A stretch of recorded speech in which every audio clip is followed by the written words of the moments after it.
ओं गुरु ब्रह्मा गुरु विष्णु गुरुदेव महेश्वर ओं गुरु साक्षात् परम ब्रह्म तस्मै श्री गुरुवे नमः। ओं जय गुरुदेवा नमः। ओं विश्वकर्मा नमः।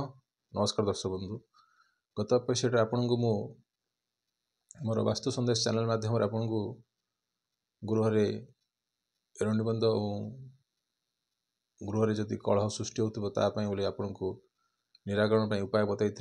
आज मु गृह मास्टर बेडरूम क्यों दिगरे रखिए ताହାର डायरेक्शन डिग्री अनुसार बताइबी एवं छोट पिला मानकर बेडरूम क्यों दिगरे रखिए तार मध्य भी आपन डिग्री अनुसार आपन को मु आलोचना करी। तत्सत आपन को गोटे टिप्स देवी। गृह जदि स्वामी स्त्री भितर कलह होथबो एवं मंगल ग्रह को आपन प्लानेट को केमिति सेट करिवे बिना पैसा रे तार मध्य आपन को उपाय मु यही एपिसोड आपन बताइबी। मास्टर बेडरूम टी आपनकर दक्षिण पश्चिम कोण रे करिवे। दक्षिण पश्चिम अर्थात 224 डिग्री रु 236 डिग्री, जा फल रे आपनकर रिलेशन ठीक रहिबो आ समस्त आपन कथा सुनिबे। तो इटा आपनकर दक्षिण पश्चिम जोटा कि आपन कहउचंदी नैऋत्य कोण आ पश्चिम दिगरे आ द्वितीय हला पश्चिम दिगर आसुची आपनकर 259 डिग्री टू 81 डिग्री, जोटा कि आपनकर जदि मास्टर बेडरूम रहिबो पैसा र कमी केबे भी रहिबो नाही। आउट है दक्षिण दिगर से आपंकर आसला 169 रु 191 डिग्री। निद न आसुले भी ठीक आसो। आठे जदि आप टॉयलेट जदि पड़ जाइए कि टॉयलेट जदि थो तार आप निद ठीक से आसो ना। यहाँ आपंकर मास्टर बेडरूम। आ द्वितीय आसला आप कपल मैरिड जो मैंने न्यूली कपल मैरिड होते मानकर मास्टर बेडरूम 224 डिग्री 236 डिग्री अर्थात साउथ वेस्ट दिगरे रखिए दक्षिण मैंने आपंकर नैऋत्य कोण एवं नॉर्थ वेस्ट अर्थात उत्तर उत्तर पश्चिम 326 डिग्री रु 349 डिग्री भितर आपंकर ये बेडरूम रखिए। आ पश्चिम दिगरे 259 डिग्री रु 281 डिग्री भितर आपंकर मास्टर बेडरूम रखिए। यहाँ हूँ आपंकर न्यूली कपल मैरिड मानी। आ दक्षिण दिगरे 169 रु 191 डिग्री जोटा कि आपंकर यही दिगरे आपण भी मास्टर बेडरूम रखिए।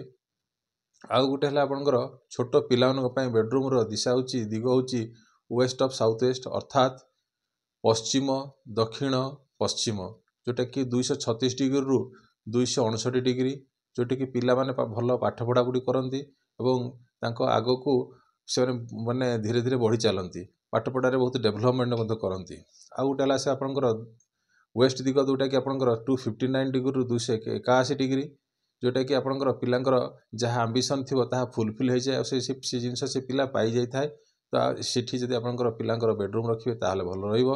आ तत्सहित पूर्व दिगर आसला बेलू कौन आसला ना 79 डिग्री रु 101 डिग्री। यही जगह जदि आपंकर पिलांकर बेडरूम रखा जाए ताहले से पिलांकर सांगसाथी सहित बहुत मेल हुंती एवं माने बाहर पिलांकर नाम थाए।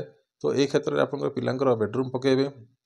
आउ गोटे कथा है जो पिला माने जो झील मैंने कि पुओ मैंने बह माने ठीक समय हो पारु नाहांती ताहार कारण होची गृहर नॉर्थ वेस्ट अर्थात उत्तर उत्तर पश्चिम दिगरे जदि से पिला मानकु सुआ जाए किंबा से पिलांकर बेडरूम रखा जाए किंबा तांकर गोटे फोटोटे जदि रखी दिया जाए ताहले सेमानकर कौन हुए ना विवाह क्षेत्र पर आग को आगभर हुंती।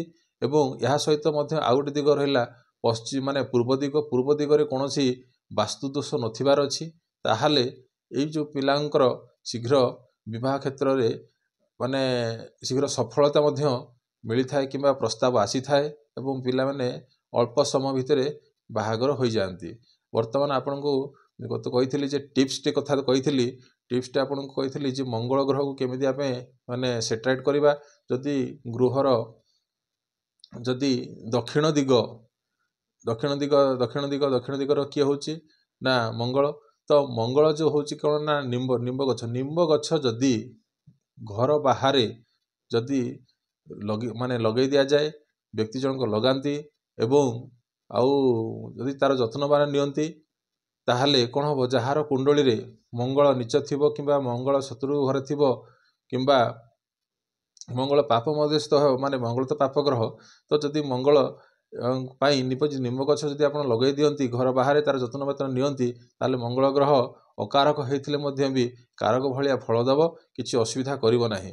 ଆଉ ଯେଉଁ ଗୋଟେ ଭଉଣୀ ମୋତେ କ୍ୱେଶ୍ଚିନ୍ ପଚାରିଥିଲେ ଯେ ସ୍ୱାମୀ ସ୍ତ୍ରୀ ଭିତରେ କେମିତି ଆମେ ଶାନ୍ତିରେ ରହିବୁ, ପାଟିତୁଣ୍ଡରୁ ନିବୃତ୍ତ ରହିବା ପାଇଁ ଆପଣ କ'ଣ କରିବେ ନା ଶୁକ୍ରବାର ଦିନ କ'ଣ କରିବେ ନା ତ କ୍ଷୀର ପିଉଛନ୍ତି, ଦେଶୀ ଗାଈର କ୍ଷୀର କ'ଣ କରିବେ ନା ତାକୁ ଗୋଟେ ଗ୍ଲାସ୍ ତାକୁ ସିଝେଇ ଦେବେ। ସେଥିରେ କ'ଣ କରିବେ ନା ଗୁଡ଼ ଗୋଟେ ଗୁଡ଼ ସେଥିରେ ପକାଇଦେବେ, ତାକୁ ଫେଣ୍ଟି ଦେବେ। ସ୍ୱାମୀ ସ୍ତ୍ରୀ ଉଭୟ 2 ଜଣ ସେଇ ଗ୍ଲାସ୍ର ଅଧା ଅଧା 2 ଜଣ ଯାକ ପିଇବେ। ଯାହାଫଳରେ କ'ଣ ହେବ ନା ଆପଣଙ୍କର ବଣ୍ଡିଂଟା ଠିକ୍ ରହିବ। କାରଣ ମାନେ କ୍ଷୀର ହେଉଛି କ'ଣ ନା ଚନ୍ଦ୍ର, ଆଉ ତାପରେ ଆସିଲା କ'ଣ ଶୁକ୍ରବାର ଯେହେତୁ କରାହେଉଛି ଶୁକ୍ର, ଆଉ ଗୋଟେ ଆସିଲା ନା କ'ଣ ଗୁଡ଼ ଆସିଲା ମଙ୍ଗଳ। ଯେଉଁ ରହିଲା ଶୁକ୍ର ଚନ୍ଦ୍ର ମଙ୍ଗଳ ଏ ଭିତରେ କ'ଣ ରହିଲେ କ'ଣ ହେବ ନା ସ୍ୱାମୀ ସ୍ତ୍ରୀ ଭିତରେ ବହୁତ ରିଲେସନସିପ୍ଟା ବହୁତ ବଣ୍ଡିଂ ହୋଇଥାଏ ଏବଂ ଏହା ମାନେ ଅସୁବିଧା କରିନଥାଏ ଏବଂ ତାଙ୍କ ଭିତରେ ଦାମ୍ପତ୍ୟ ମଧ୍ୟ ଠିକ୍ ରହିଥାଏ। ତ ଏହା ଥିଲା ଆପଣଙ୍କର ଆଜିର ପାଇଁ ଟିପ୍ସ। ଆଉ ଯେଉଁ ବନ୍ଧୁମାନେ ମୋର ଚ୍ୟାନେଲଟାକୁ ଦେଖୁଛନ୍ତି ତାଙ୍କୁ ମୋ ଚ୍ୟାନେଲଟାକୁ ସବସ୍କ୍ରାଇବ୍ ଆଉ ଲାଇକ୍ କରନ୍ତୁ, ଯାହାଫଳରେ ଆଗାମୀ ଅଧ୍ୟାୟରେ ଆପଣଙ୍କୁ ଆଉ ଟିକେ କିଛି ଟିପ୍ସ ଦେବି, ଆଉ କିଛି ମାନେ କିଚେନ୍ ଉପରେ ଆପଣଙ୍କୁ କିଛି ଦିଗ ଦର୍ଶନ କରିବି।